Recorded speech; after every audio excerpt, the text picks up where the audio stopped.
E aí, gente, tudo bem com vocês? Bem-vindos ao meu canal, eu sou o Gabriel e hoje a gente vai entender o que são os lead singles e qual a função deles, afinal de contas. Eu nunca tinha achado que as pessoas possuíam essa dúvida aqui no canal, até eu começar a ler muitos comentários me perguntando o que significava o termo lead single. Sendo assim, eu achei de bom tom trazer para vocês isso daqui e além, obviamente, de explicar o óbvio, eu também vou falar um pouco sobre estratégias por trás das escolhas dos lead singles, que obviamente são a parte mais interessante porque a explicação é bem rapidinha. Antes da gente começar, já sabe, se você não é inscrito aqui no canal, por favor, já se inscreve, vem fazer parte aí da nossa comunidade, que aqui eu falo de música pop, falo de outros assuntos relacionados como Hollywood e cinema e vai ser maravilhoso ter você aqui com a gente. Além disso, eu também lancei a loja de camisetas aqui do canal e tem várias estampas lá inspiradas pelos artistas que eu trago aqui. Se por acaso você não conhece ainda, clica no link que está fixado no topo aqui dos comentários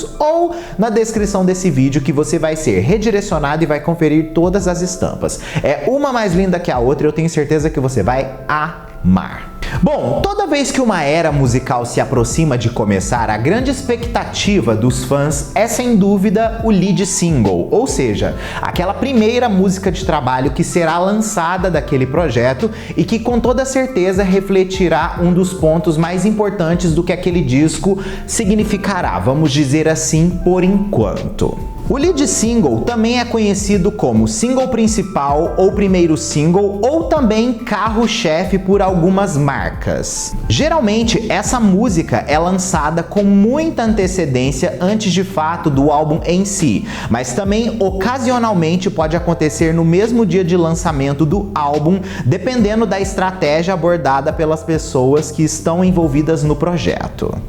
Uma das coisas que normalmente a gente testemunha no pop quando a gente vai analisar os lead singles é a escolha mais óbvia da estratégia, que são as músicas mais up-tempo. Por quê? Músicas up-tempo tendem a ser músicas que mais rapidamente se correlacionam com as pessoas que estão ouvindo. Diferente de músicas que são mais assim conceituais, vamos dizer, ou mais lentas, nem toda a audiência tende a gostar dessa parte dos projetos como um todo. Tanto que a gente percebe que álbuns que são lançados com uma proposta pop e vem com algumas dessas músicas de balanço que contém mais esse ritmo lento, muitas vezes são as menos ouvidas dos álbuns. Vale lembrar que as primeiras músicas de trabalho também tendem a ser as músicas que mais representam o som do álbum como um todo, assim como todos os singles principais que serão lançados após isso, mostrando vertentes diferentes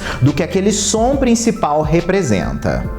O single subsequente, ou melhor dizendo, o segundo single do projeto, muitas vezes também pode ser uma coisa mais lenta, levando em consideração que isso também é uma estratégia típica dentro da indústria, principalmente quando a gente fala em artistas com grandes vocais e grandes, vamos dizer assim, álbuns que tendem a ter essa representação como um dos pontos principais do que aquele artista significa, ou seja, uma Mariah Carey da vida, uma Christina Aguilera da vida. Artistas que a voz de fato é uma coisa que chama mais atenção do que somente a música em si. A gente pode pegar como exemplo a Christina Aguilera, que fez Dirty no seu álbum Stripped e logo após lançou Beautiful, que é uma das baladas mais importantes da carreira dela e é a música mais importante da carreira dela também. Miley Cyrus também é outra que pode entrar nessa conta do single mais rápido e depois o single mais lento. Quando ela fez a era Bangers, ela colocou We Can't Stop como a música de abertura para exatamente deixar a gente cativado, e depois ela lançou a melódica e muito bem sucedida Wrecking Ball. Isso era uma prática típica dos álbuns de heavy metal de 1980 que deram muita popularidade para diversos trabalhos. No Reino Unido, esse tipo de estratégia também é típico de se fazer, principalmente levando em consideração que lá muitas vezes eles lançam menos singles do que normalmente o mercado norte-americano costumava lançar das eras. O Girls Aloud escolheu usar a música The Show, que é uma canção dance pop e eletropop, como single principal do segundo disco de estúdio delas, What Will the Newborn Say?, seguindo o fato de que os singles anteriores que elas lançaram do álbum de estreia, Sound of the Underground, eram bastante tristes e melancólicos. Mas também é importante a gente enfatizar que cada artista é um artista e nem todo mundo usa a estratégia dos singles acelerados para de fato iniciar uma era musical. Muitas vezes eles têm mensagens a entregar para o público e hoje, na era dos discos conceituais que a gente vive, isso muitas vezes faz mais sentido do que de fato a batida pop tão cativante. A gente pode colocar a Kesha, que recentemente lançou Eat the Acid como lead single do Gag Order, seguindo por outras músicas que foram sendo mais up-tempo. O Fall Out Boy também no passado escolheu lançar This Isn't a Sin, It's an Arm Race antes do hit de rádio Thanks for the Memories. Vale lembrar também que a gente pode citar a Olivia Rodrigo com Driver's License, que depois se tornou Deja Vu, assim como o terceiro single que foi Good For You, o ápice do up-tempo dentro da era Sour. E vale lembrar que na era digital, guardar o maior single para um momento diferente dentro do álbum é muito mais comum do que a gente imagina. Principalmente porque as pessoas tendem a não ouvir tanto uma determinada música a longo prazo. Então, guardar a música mais poderosa para um certo ponto reacende o que as outras também não conseguiram conquistar e também pode dar um fôlego no álbum no final das contas. Também é uma estratégia muito boa para quem está lançando Deluxe Edition de álbuns que tiveram singles que não foram tão bem sucedidos. Lançar um primeiro single de um Deluxe Edition, que é um up-tempo que chama mais atenção, também é uma ótima forma de fazer o conceito girar novamente. Artistas japoneses como Ayumi Hamasaki ou a Naimi Amuro, podem inclusive ser artistas com exemplos bem interessantes de que trabalharam muitos singles antes de fato de lançar um álbum.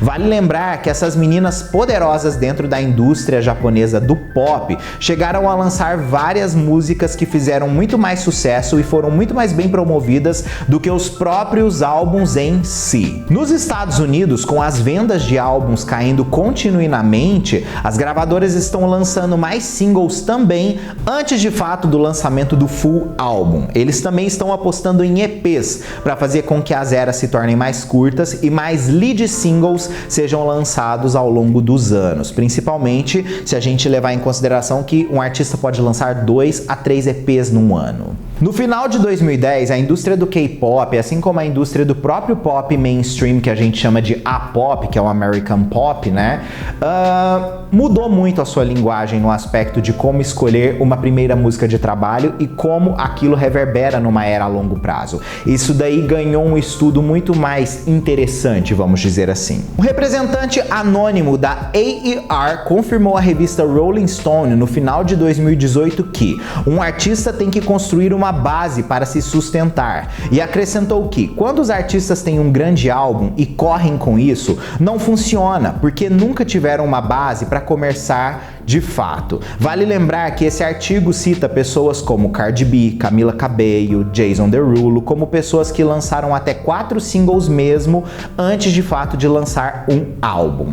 Isso daí poderia justificar, por exemplo, o que a gente testemunhou com a Bibi Rexha e o álbum Bibi dela, onde ela teve um hit com David Guetta que foi colocado dentro do álbum, mas os singles subsequentes que fariam parte do disco, que foram lançados muito perto da data do álbum, não construíram uma base de fãs que ajudou ela a ter vendas relevantes. Sendo assim, o álbum vende apenas 8 mil cópias na sua primeira semana. Nos anos 2000, também existiu uma outra tendência, que era uma prática típica, que era lançar 2 pré-singles antes do álbum oficialmente. A gente tinha o lead single e o segundo single, que também era considerado uma prévia do álbum, mas era visto muitas vezes como uma reafirmação da força que o álbum ia ter, principalmente porque o público muitas vezes desaquecia pela demora do lançamento no final das contas dos álbuns. Aqui a gente tem exemplos clássicos, como por exemplo, o próprio Justin Timberlake em 2013, que lançou The 2020 Experience, onde ele colocou em 19 de março o primeiro single Sweet and Tie. 2 meses depois ele lança Mirrors, que se tornou um outro grande hit antes do lançamento do álbum. Podemos citar Katy Perry com California Girls, que saiu em 7 de maio de 2010, e Teenage Dream, que saiu como segundo single em 23 de julho, antes de fato do lançamento do álbum no dia 24 de agosto, um mês antes. O Ed Sheeran também fez algo semelhante com Shape of You, que virou um dos maiores hits da década, e também Castle on the Hills, como inclusive singles duplo do seu álbum Divide. Embora essas músicas tenham sido lançadas no mesmo dia, de certa forma faz parte desse tipo de fórmula.